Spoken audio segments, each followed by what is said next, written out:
जय श्री कृष्ण दोस्तों। यमुना ने कहा, समस्त ब्रह्मांड को पवित्र करने वाली है गंगे, तुम धन्य हो। साक्षात श्री कृष्ण के चरण बिंदु से तुम्हारा प्रादुर्भाव हुआ है, अतः तुम समस्त लोगों के लिए एकमात्र वंदनीय हो। हे शुभे, अब मैं यहाँ से ऊपर उठकर श्री हरि के लोक में जा रही हूँ।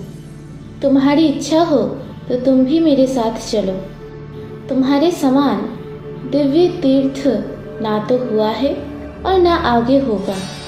गंगा, आप सर्व तीर्थमयी है, अतः सुमंगले गंगे, मैं तुम्हें प्रणाम करती हूँ। यदि मैंने कभी कोई अनुचित बात कही हो तो उसके लिए मुझे क्षमा कर देना। गंगा बोली, हे कृष्ण, संपूर्ण ब्रह्मांड को पावन बनाने वाली तो तुम हो, अतः तुम ही धन्य हो। श्री कृष्ण के वामांग से तुम्हारा प्रादुर्भाव हुआ है। तुम परमानंद स्वरूपिणी हो, साक्षात परिपूर्णतमा हो, समस्त लोगों के द्वारा एकमात्र वंदनीय हो। परिपूर्णतम परमात्मा श्री कृष्ण की पटरानी हो, अतः कृष्ण, तुम सब प्रकार से उत्कृष्ट हो। तुम कृष्णा को मैं प्रणाम करती हूँ। तुम समस्त तीर्थों और देवताओं के लिए भी दुर्लभ हो। गोलोक में भी तुम्हारा दर्शन दुष्कर है। हे शुभे, मैं तो साक्षात भगवान श्री कृष्ण की आज्ञा से मंगलमय पाताल लोक में जाऊंगी। यद्यपि तुम्हारे वियोग के भय से मैं बहुत व्याकुल हूँ, तो भी इस समय तुम्हारे साथ चलने में असमर्थ हूँ। ब्रज के रास मंडल में भी तुम्हारे युद्ध में सम्मिलित होकर रहूंगी। हरिप्रिय, मैंने भी यदि कोई अप्रिय बात कह दी हो उसके लिए मुझे क्षमा कर देना। सन्नत कहते हैं, इस प्रकार एक दूसरे को प्रणाम करके दोनों नदियाँ तुरंत अपने अपने गंतव्य पथ पर चली गई। सुरधनी गंगा जी अनेक लोगों को पवित्र करती हुई पाताल में चली गई और वहाँ भोगवती वन में जाकर भोगवती गंगा के नाम से प्रसिद्ध हुई। उन्हीं का जल भगवान शंकर और शेषनाग अपने मस्तक पर धारण करते हैं।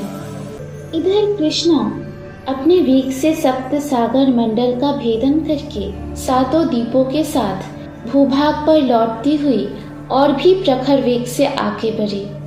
सुवर्णमयी भूमि पर पहुंचकर लोकालोक पर्वत पर गई। उसके शिखरों तथा गंडशलों अर्थात टूटी चट्टानों के तट का भेदन करके कालिंदी फुहारे की सी जलधारा के साथ उछलकर लोकालोक पर्वत के शिखर पर जा पहुंची। फिर वहां से ऊर्ध्वगमन करते हुई स्वर्गवासियों के स्वर्ग लोक तक जा पहुंची। फिर ब्रह्मलोक तक के समस्त लोकों को लांघकर श्री हरि के पद चिन्हों से लांछित श्री ब्रह्मद्रव से युक्त ब्रह्मांड विवर से होती हुई आगे बढ़ गई। उस समय समस्त देवता प्रणाम करते हुए उनके ऊपर फूलों की वर्षा कर रहे थे। इस तरह सरिताओं में श्रेष्ठ यमुना पुनः श्री कृष्ण के गोलोक धाम में आरूढ़ हो गई। कालिंदी गिरिनंदिनी यमुना के इस मंगलमय नूतन चरित्र का भूतल पर यदि कोई श्रवण या पाठन किया जाए तो वह उत्तम मंगल का विस्तार करने वाला होता है।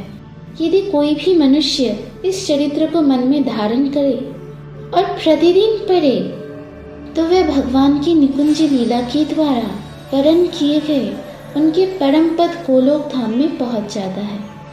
इस प्रकार श्री गर्ग संहिता में श्री वृंदावन खंड के अंतर्गत नंद सन्नंद संवाद में कालिंदी के आगमन का वर्णन नामक तीसरा अध्याय पूरा हुआ। बाकी की कथा सुनिए अगली पार्ट में। राधे राधे।